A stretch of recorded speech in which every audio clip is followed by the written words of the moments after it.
नमस्कार। बिहान 8:30 बजेको विराट एट मर्निङ न्यूजमा स्वागत छ। म ममिता भण्डारी। सुरु गरौं अहिलेसम्मका न्यूजहरू। प्रधानमन्त्री शेरबहादुर देउबाले कोरोनासँग जुझ्नका लागि सरकारले स्वास्थ्य पूर्वाधार, अक्सिजन र अन्य अत्यावश्यक स्वास्थ्य सामग्री आपूर्तिलाई उच्च प्राथमिकतामा राखेको बताउनु भएको छ। ग्लोबल कोभिड-19 समिटमा प्रधानमन्त्री देउबाले भर्चुअल माध्यमबाट सम्बोधन गर्दै नेपालले कोभिड-19 विरुद्धको खोपका लागि गरेको प्रयासबारे जानकारी गराउनु भएको हो। उहाँले नेपालले कोभिड-19 को रोकथाम र नियन्त्रणका लागि प्रशिक्षणको दायरा बढाउँदै कोरोना भाइरसको आनुवांशिक परीक्षणको समेत विकास गरेको उल्लेख गर्नुभयो। प्रधानमन्त्री देउबाले नेपालले कोभिड-19 विरुद्धको खोप लगाउन लक्षित जनसंख्या मध्ये 50% खोपको पहिलो मात्रा र 1/3 जनसंख्यालाई पूर्ण खोप लगाइसकेको जानकारी दिनुभयो। आगामी चैत्रसम्म लक्षित सबै नागरिकलाई खोपको पूर्ण मात्रा लगाउने सुनिश्चितता पनि भइसकेको उहाँको भनाइ छ। A colossal human tragedy faced by our generations. Learning from the crisis of the first and second waves, Nepal is focused on improving health infrastructure, supplying of oxygen and essential medical items, and expanding of testing facilities. We have also developed gene sequencing capacity. We continue educating our masses on safety measures of COVID-19. Nearly half of our targeted population so far has received at least one dose of vaccine. More than 1/4 has received full doses. Supply of addition 10 million doses vaccine has been ensured. Our focus is now economically active population. We will also acquire vaccine for 12 to 18 years age group. Our target is to fully vaccinate all eligible Nepali by April 2022. We have smartly mobilized our well-recognized vaccination network even to the remotest corner of the country. We thank our partners for their goodwill and generous support. Finally, we support the call for establishing Global Health Security Fund. We emphasize that the contribution from development partners to this fund should. प्रधानमन्त्री देउबाले नेपालको COVID-19 को परीक्षण तथा खोपको पहुँचको दायरालाई ग्रामीण क्षेत्रसम्म पनि पुर्याएको जानकारी दिनुभयो। नेपाली कांग्रेसले असोज 9 गतेदेखि पालिका अधिवेशनलाई अघि बढाउने भएको छ। शुक्रबार बिहान सिंहदरबार स्थित संसदीय दलको कार्यालयमा बसेको पदाधिकारी तथा पूर्व पदाधिकारीको बैठकले असोज 9 गते 64 जिल्लामा पालिका अधिवेशन गर्ने र अन्य जिल्लामा पालिका अधिवेशनको प्रक्रिया शुरू गर्ने निर्णय गरेको हो। क्रियाशील सदस्यतामा विवाद देखिएका 13 जिल्लाको सदस्यता टुङ्गो लगाउने र अधिवेशनको प्रक्रिया शुरू गर्ने निर्णय भएको कांग्रेस प्रवक्ता विश्वप्रकाश शर्माले जानकारी दिनुभयो। उहाँले छिटै पार्टीको केन्द्रीय समिति बैठक बस्ने र कार्यतालिका अनुमोदन गर्ने पनि जानकारी दिनुभयो।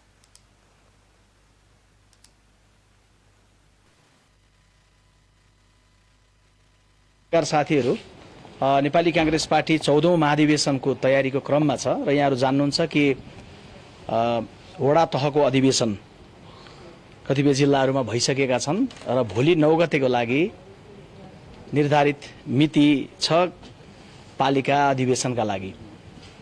पालिका अधिवेशनको सन्दर्भमा योभन्दा अघिल्लो हामी बसेको बैठकले नै हामीले पूर्व निर्धारित जे समय हो त्यो समयमै पालिका अधिवेशन हुनेछ र त्यसमा कुनै पनि अस्पष्टता देशभरिका साथीहरूलाई नराख्नलाई र पालिका अधिवेशनलाई व्यवस्थित तरिकाले सम्पन्न गर्नका लागि हामीले अपिल गरिसकेका छौं। साथीहरूका बीचमा सम्भव भएसम्म सर्वसम्मति सम्भव नहुँदै गर्दाखेरि बडा स्वस्थ लोकतान्त्रिक प्रक्रियाबाट प्रतिस्पर्धाबाट टुङ्गो गर्ने गरी भोलि 9 गतेको पालिका अधिवेशन हुँदैछ। यद्यपि 9 गतेको भनिरहँदै गर्दा म यो पनि स्पष्ट गर्न चाहन्छु, 9 गते कहीँ हुन्छ, कहीँ 9 गते उम्मेदवारी दर्ता होला, 10 गते होला, 11 होला, 12 होला। साथीहरूले के भने स्थानीय जिल्लामा जानुभएका केन्द्रीय प्रतिनिधिले स्थानीय आवश्यकता बमोजिम पार्टीको जिल्लासँग समन्वय गरेर केन्द्रीय निर्वाचन समितिलाई जानकारी गराएर केन्द्रीय निर्वाचन समितिबाट अनुमति लिएर साथीहरूले आवश्यकता अनुसार त्यसलाई स्थानीय तहमा हेरफेर गर्न सक्नुहुन्छ। तर 9 गतेका लागि जुन निर्धारित हो 9-10 गर्दै त्यो अगाडि बढ्छ। नेपाली कांग्रेस पार्टीको अन्य तहको अधिवेशनहरू जुन छन् पूर्व निर्धारित एउटा मिति छँदैछ, तर सँगैमा नेपाली कांग्रेस पार्टीको 13 वटा जिल्लाको क्रियाशील सदस्यता सार्वजनिक गर्ने र सार्वजनिक गरिसकेका क्रियाशीलहरूसँगै वडा तहको अधिवेशनहरूलाई पनि अगाडि लिएर गएर एउटा ठाउँमा पुगे पछाडि वडाबाट सकिसकेकोले अब वडा तहमा सँगसँगै जाने स्थिति भएन, त्यसपछि पालिकामा पनि सँगसँगै जाने स्थिति भएन किन पालिकाको हुँदैछ। तर प्रवक्ता शर्माले 14 महाधिवेशनको प्रक्रिया सहमतिपूर्वक अघि बढ़िरहेको दावी गर्नुभयो। उहाँले अधिवेशनको प्रक्रियामा उत्साहपूर्वक लाग्न पनि आग्रह गरिएको बताउनुभयो। नेकपा एमालेको केन्द्रीय समिति बैठकमा विधान महाधिवेशनमा पेश गर्ने विभिन्न 3 प्रतिवेदन पेश भएको छ। ललितपुर स्थित तुलसीलाल प्रतिष्ठानमा बसेको बैठकमा राजनैतिक प्रतिवेदन, सांगठनिक प्रतिवेदन र विधान संशोधन प्रस्ताव प्रतिवेदन पेश भएको हो। यसअघि 3वटै प्रतिवेदन सुझाव समिति स्थायी कमिटी बैठकबाट पारित भएको थियो। प्रतिवेदनमाथि छलफल गर्न 10 वटा टोली बनाइएको छ, जसमा 7 वटा भौगोलिक समूह, जनसंगठन हेर्ने प्रदेश, विभागीय प्रदेश र विशेष प्रदेश समूह रहेका छन्। शनिबार बस्ने एमाले केन्द्रीय समिति बैठकमा समूहगत छलफलको निष्कर्ष पेश गर्ने र पारित गर्ने एमाले प्रचार विभाग प्रमुख योगेश भट्टराईले जानकारी दिनुभयो। उहाँले पार्टीमा लामो समयदेखि उत्पन्न जटिलता हल हुन केही समय लाग्ने र 10 बुँदे समझदारीलाई पूर्ण रूपमा कार्यान्वयनको बाटोमा पार्टी उन्मुख रहेको बताउनुभयो।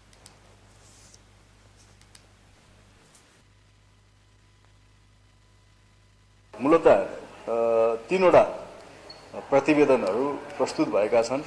यी प्रतिवेदनहरू स्थायी कमिटीको बैठकमा छलफल भएका थिए र त्यहाँ सुझावहरू आएका थिए स्थायी कमिटीमा, र आज केन्द्रीय कमिटीमा त्यो सुझाव पनि प्रस्तुत भएको छ। स्थायी कमिटीबाट प्रस्तुत भएका सुझावहरू पनि केन्द्रीय कमिटीमा प्रस्तुत भएको छ। र 3 वटा डकुमेन्टहरू, एउटा राजनीतिक प्रतिवेदन छ, यो चाहिँ टोटल 68 पेजको छ राजनीतिक प्रतिवेदन, यो आज प्रस्तुत भएको छ। त्यस्तै संगठनात्मक प्रस्ताव सम्बन्धी मस्यौदा छ, यो 53 पेज छ, यो पनि आज प्रस्तुत भएको छ। र विधान सम्बन्धी संशोधन सम्बन्धी प्रस्ताव छ, यो पनि आज प्रस्तुत भएको छ। र यो पनि करिब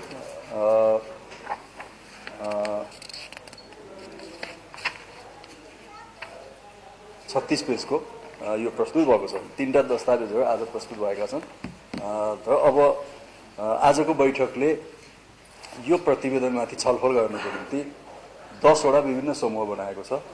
7 वटा भौगोलिक समूहहरू, 7 वटा प्रदेशका, 1 नम्बर प्रदेशदेखि सुदूरपश्चिम प्रदेशसम्म 7 वटा प्रदेशका 7 वटा समूह छन् भने जनसंगठनलाई हेर्ने पार्टीका इन्चार्जहरूको जो केन्द्र सदस्य हुनुहुन्छ उहाँहरूको एउटा अलग्गै समूह छ। त्यसपछि विभागीय प्रमुख केन्द्रीय कमिटीका साथीहरूको अलग्गै प्रदेश छ, समूह छ। र अन्तिम 10औं नम्बर चाहिँ यो विशेष प्रदेश छ, जसमा सम्पर्क कमिटीहरू, त्यसपछि उपत्यका विशेष कमिटी लगायतका विशेष जुन संरचनाहरू पार्टीका छन्, ती विशेष संरचनाहरूलाई नेतृत्व गर्ने कमरेडहरूको अर्को एउटा समूह छ, 10 वटा समूह छ। अब यी 10 वटा समूहमा यो प्रतिवेदन अध्ययन हुन्छ, छलफल हुन्छ भोलि 1 बजेसम्म। भोलि 1 बजेसम्म कमरेडहरूले आफ्नो आफ्नो। त्यसअघि बैठकलाई सम्बोधन गर्दै अध्यक्ष केपी शर्मा ओलीले विधान महाधिवेशनलाई व्यवस्थित, एकताबद्ध र मर्यादित रूपमा सम्पन्न गर्नुपर्ने बताउनुभयो।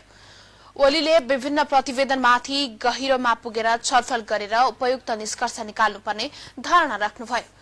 उहाँले आगामी मङ्सिरमा हुने पार्टीको 10औं राष्ट्रिय महाधिवेशन, त्यसपछि तोकिने स्थानीय निर्वाचनको तयारीमा जुट्न आवश्यक रहेको बताउनुभयो।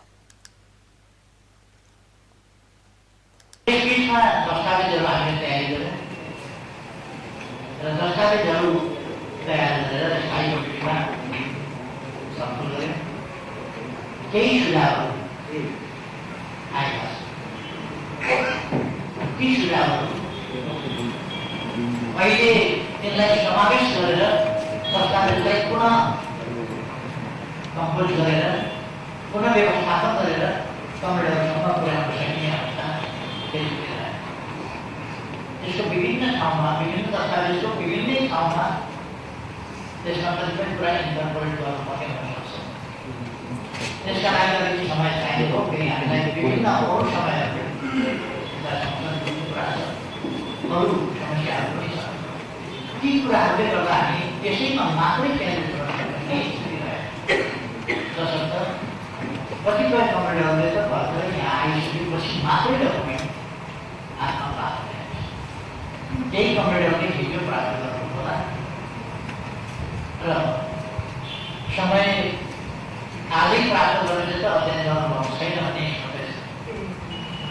हिजो प्राप्त गर्नेले पनि सबै दस्तावेज अध्ययन गरिसकेको नहुन सक्छ। त्यसकारण आज हामीले स्थायी कमिटीमा हामीले छलफल गऱ्यौँ। कस्ता सुझावहरू आए गभर्मेन्टको रिभ्युसन गर्नुपर्छ भन्ने सम्बन्धमा। एमालेको विधान महाधिवेशन आगामी असोज 15 देखि 17 सम्म ललितपुरको गोदावरीमा हुँदैछ। त्यसको तयारी स्वरूप एमालेले विभिन्न प्रतिवेदनमाथिका छलफललाई तीव्रता दिएको हो। सरकारले राजनैतिक प्रतिशोध राखेर अप्रत्यक्ष रूपमा दबाव दिएको भन्दै समाज कल्याण परिषदका उपाध्यक्ष सहित 7 पदाधिकारीहरूले संयुक्त रूपमा राजीनामा दिएका छन्। शुक्रबार परिषदका उपाध्यक्ष पद्म प्रसाद खतिवड़ा, सदस्य सचिव पुष्कर खाती, कोषाध्यक्ष लोकनाथ सुवेदी, सदस्यहरू नानीमाया नेपाल, गोविन्द बहादुर साई, सुशील गेवाली, ब्रह्मध्वज गुरुङ, मणिराम बन्जारे र सञ्जय कुमार शाहले राजीनामा दिएका हुन्। उनीहरूले वर्तमान सरकारले संस्थामाथि राजनैतिक हस्तक्षेप गरेको आरोप लगाए। उपाध्यक्ष खतिवड़ाले संस्थामा कार्यरत भर्ती गर्नका लागि राजनैतिक पूर्वाग्रहका आधारमा वर्षौंदेखि कार्यरत कर्मचारीलाई हाजिर नगराउन दबाव आएको बताउनुभयो। उहाँले परिषदका पदाधिकारीहरूले अवांछित दबावलाई स्वीकार गर्न नसक्ने भन्दै प्रधानमन्त्री समक्ष सामूहिक राजीनामा पेश गरेको जानकारी दिनुभयो। खतिवड़ाले यस प्रवृत्तिका विरूद्ध संघर्षको मैदानमा उत्रदै खबरदारी गर्ने निष्कर्षमा पुगेको बताउनुभयो। तिनका आसेपासे आज फेरि स्वायत्त संस्थामाथि हस्तक्षेप गर्ने दुस्साहस गर्दैछन्। सामाजिक क्षेत्रलाई राष्ट्रिय गौरवको रूपमा स्थापित गर्न हामीले अगाडि सारेको नतिजामुखी कार्यक्रम र सुशासनको सुनिश्चितताले यो क्षेत्र पारदर्शी हुँदै राष्ट्रिय गौरवको क्षेत्रको रूपमा रूपान्तरित हुँदा हिजोदेखि नै अस्थिरताको भूमरीमा स्वार्थ र अनियमितताको रोटी सेक्दै व्यक्तिगत र राजनीतिक अभिष्ट पूरा गर्नेहरू तिलमिलाएका छन्। परिषदमा विगत लामो समयदेखि अस्थायी करार र ज्यालादारी रूपमा कार्यरत कर्मचारीहरूको बिना शर्त बिना राजनीतिक पूर्वाग्रह हिजोका दिनमा म्याद थप गर्दै काममा लगाइएको प्रष्टै छ। कोभिडको विषम परिस्थितिमा यी सामान्य कर्मचारीहरूको जीवनयापनमा समेत गम्भीर असर पर्ने कुराको ख्याल नराखे म्याद थप नगर्न सदस्य सचिवज्यू माथि बारम्बार दबाव दिइयो। अहिले कार्यरत कर्मचारी हटाई आफ्ना कार्यकर्ता भर्ती गर्न वर्षौंदेखि कार्यरत कर्मचारीलाई हाजिर नगराउन दिएको दबाव स्वीकार्य भएन। वर्तमान सरकारले सत्ताको राप बिर्सेको छ। आज परिषदमा कार्यरत अधिकांश कर्मचारीहरू हिजो उनीहरूले नै भर्ती गरेका थिए, तर जनताको मतमा विश्वास गर्ने आधारभूत तहका भुइँ मान्छेको प्रतिनिधित्व वर्गीय चिन्तन सहितको आजको परिषदको नेतृत्व र सदस्य सचिवले यस्ता अवांछित दबावलाई स्वीकार गर्न सक्ने विषय नै भएन। यसर्थ आधारभूत वर्गको पक्षमा सती साल झैं उभिएको छ। यस विषयलाई राजनीतिक प्रतिशोधका रूपमा लिँदै परिषद कार्य सञ्चालन समितिको बैठक समेत राख्न नदिने, बजेट पास गर्न नदिने कार्य यस बीचमा भएको छ। हामी राजनीतिक प्रतिशोधको धम्कीले किञ्चित डगमगाउँदैनौं। यो सरकार स्थापित कानूनको बर्खिलाफ गइरहेको अवस्थामा समाज कल्याण परिषदको रूपान्तरणको अभियानका लागि मनोनित हाम्रो नेतृत्वले लिएको लक्ष्यमा धक्का लागेको छ। हामी त्यस्तै सदस्य सचिव पुष्पर खातीले सामाजिक संस्थामा राजनीति गर्न नहुने र आफूहरूले 14 महिना संस्थालाई राजनीति मुक्त राखेको दावी गर्नुभयो। उहाँले सरकारले संस्थालाई अघि बढाउनका लागि निकास दिन नसक्ने भएकाले आफूहरू बाहिरिएको जिकिर गर्नुभयो। गर्नु हुँदैन, यसलाई चाहिँ राजनीति भन्दा माथि उठेर काम गर्नुपर्छ र हामीले 14 महिनामा त्यो कुरो प्रमाणित गरेका छौं कि यो संस्था राजनीति भन्दा मुक्त बनाउनुपर्छ। तर त्यो सोच आजको वर्तमान सरकारसँग छैन। जब यो सोचै नभएको सरकारसँग चाहिँ तपाईँ के छलफल गर्नुहुन्छ अथवा के निकास निकाल्न सक्नुहुन्छ? त्यसकारण त्यो भन्दा हामीले निकास दिनु राम्रो भन्ने हो। र जहाँसम्म तपाईँले कसरी अगाडि जान्छ भन्ने कुरा चाहिँ केही सैद्धान्तिक विषयहरूमा हामीले काम गरेका छौँ। एउटा चाहिँ एउटा अवधारणा जो डिजिटलाइजेसनको कोणमा जान खोजिरहेछौँ त्यो भनेको चाहिँ सर्भिस लिने सेवाग्राहीहरू चाहिँ सेवा प्रदायकको टेबलमा पुग्न नपरोस्। तपाईँलाई उदाहरण दिउँ, हामीले चाहिँ अनलाइन नवीकरण आबद्धताको कुरा गरेका छौँ। तपाईँ कल्पना गर्नुहोस् न, दार्चुलाबाट ताप्लेजुङबाट अथवा हुम्लाबाट चाहिँ एउटा संस्था नवीकरण गर्न काठमाडौँ आउँदा कति खर्च लाग्छ? यदि हामी अनलाइनमा जाने हो भने त्यति सारा झन्झटहरू खर्च कम भए।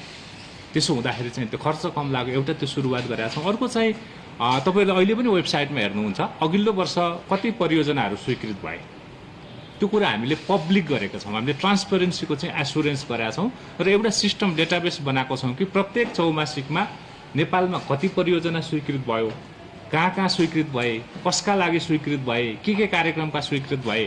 त्यसैले जब त्यो पब्लिक गरिन्छ नि, ट्रान्सपेरेन्सीमा ल्याइन्छ, त्यसले स्वाभाविक रूपमा चाहिँ संस्थाहरूको अकाउन्टेबिलिटी बढाउँछ। त्यो व्यवस्था हामीले गरेका छौँ। त्यसैले केही नीतिगत व्यवस्था गरेका छौँ जसले गर्दाखेरि चाहिँ यो भत्किन्छ भन्ने चाहिँ होइन। उपाध्यक्ष खतिवडा सहितको परिषदको पदाधिकारीलाई केपी ओली नेतृत्वको सरकारले मनोनित गरेको थियो। परिषदको अध्यक्ष भने महिला, बालबालिका तथा ज्येष्ठ नागरिक मन्त्री रहने व्यवस्था रहेको छ। अब पनि छोटो व्यापारिक विश्राम।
भाडा फेरेर मात्रै भाग्य फेरिदैन, पाइप फेर्नुपर्छ।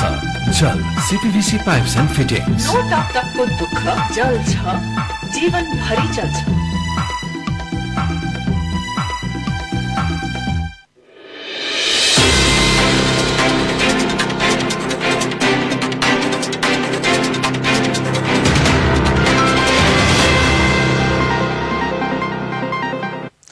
विश्रामपछि स्वागत छ विराट एट मर्निङ न्यूजमा। अब बाँकी न्यूज। दिगो विकास लक्ष्य शुरू भएको 6 वर्ष हुन लाग्दा पनि जनप्रतिनिधिको तहमै जानकारी नभएका कारण कार्यान्वयनमा चुनौती देखिएको विज्ञहरूले जनाएका छन्। शुक्रबार महिला कानून र विकास मञ्च काठमाडौँमा आयोजना गरेको दिगो विकास लक्ष्य कार्यान्वयनका विषयमा गरेको छलफलका क्रममा उनीहरूले दिगो विकास लक्ष्यका विषयमा राजनैतिक अपनत्व र प्रतिबद्धता नहुँदा पनि कार्यान्वयनमा समस्या भएको समेत बताएका हुन्।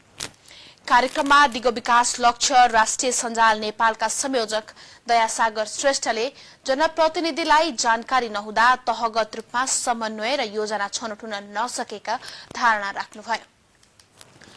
दिगो विकास लक्ष्यका 17वटा लक्ष्य मध्ये शान्ति व्यवस्था, समावेशी र सामाजिक लगायतका केही लक्ष्यको प्रगति निराशाजनक रहेको संयोजक श्रेष्ठले बताउनुभयो। परिमाणात्मक लक्ष्यमा म जान्छु हैन, यो 17वटा लक्ष्यहरू भयो हैन, त्यो 17वटा लक्ष्यहरूलाई पनि कसरी हामीले एचिभ गर्ने भन्ने विषयमा पनि केही हैन त्यो स्पेसिफिक योजनाहरू त्यसले चाहिँ हाम्रो तय गरेको छ। त्यसलाई हामी परिमाणात्मक लक्ष्य पनि भन्छौँ हैन, टार्गेट अङ्ग्रेजीमा टार्गेट भन्ने गरेका छौँ। 169वटा टार्गेटहरू छ।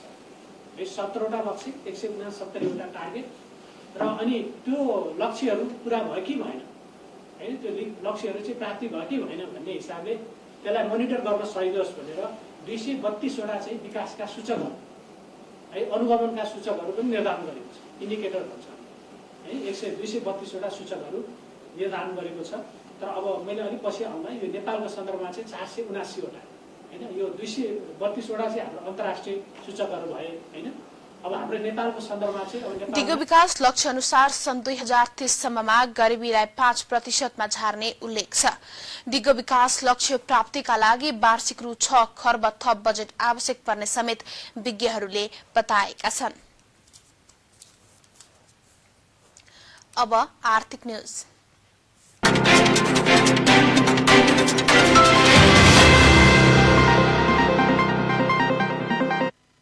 मालपोत कार्यालय विराटनगरले कार्यालयहरूको पूर्वाधारमा सुधार गर्दै सहज रूपमा सेवा प्रदान गर्ने उद्देश्यका साथ काम थालेको छ सर्वसाधारणको 99% सम्पत्तिको संरक्षण गर्ने मालपोत कार्यालयको सेवालाई सुधार गर्ने प्रयास थालिएको प्रमुख मालपोत अधिकृत लोकबहादुर भण्डारीले जानकारी दिनुभयो उहाँले मालपोत कार्यालय र सेवाग्राही बीचमा बसेर काम गर्ने लेखापढी व्यवसायीहरूलाई भू सेवा केन्द्रमा आबद्धता गरी सेवालाई अझ सरल गर्न लागिएको बताउनुभयो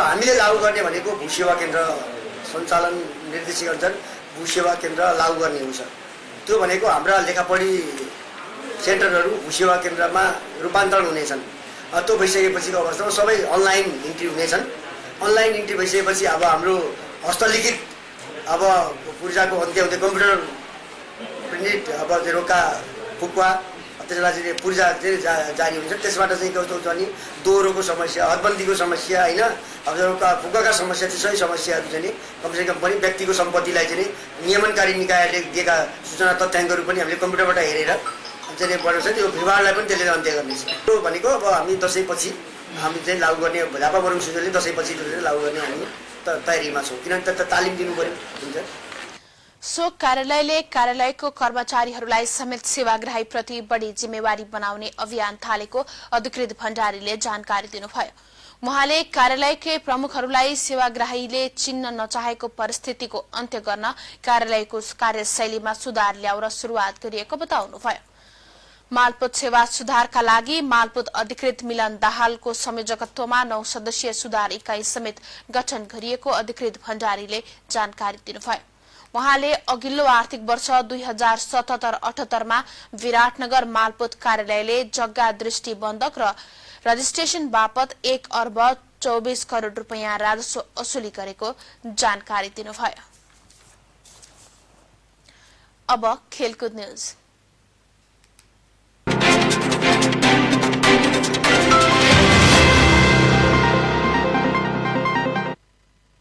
डेभ वाटमोर भारतको बरोडा क्रिकेट एसोसिएसनको मुख्य प्रशिक्षकमा नियुक्त भएका छन् गुजरात राज्यको बरोड क्रिकेट एसोसिएसनले शुक्रबार नयाँ प्रशिक्षकको रूपमा वाटमोरलाई सार्वजनिक गरेको हो पारिवारिक कारण देखाउँदै वाटमोरले राष्ट्रिय क्रिकेट टिमको मुख्य प्रशिक्षकको जिम्मेवारी छाड्ने बताएका थिए तर उनलाई भारतको प्रान्तीय क्रिकेट एसोसिएसनले मुख्य प्रशिक्षकमा नियुक्त गरेको छ वाटमोर नेपालको झण्डै 1 वर्ष मुख्य प्रशिक्षकको रूपमा रहेका छन् नेपाललाई त्रिकोणात्मक एक दिवसीय सिरिज जिताउनुको साथै पछिल्लो ओमन भ्रमणमा समेत राम्रो नतिजा दिएका थिए हाई प्रोफाइलका प्रशिक्षक वाटमोर सरकार र क्यानको कार्यशैलीबाट असन्तुष्ट रहेका थिए भारतबाट राम्रो प्रस्ताव आएपछि उनले नेपाल छाडेका थिए अब अन्तर्राष्ट्रिय न्यूज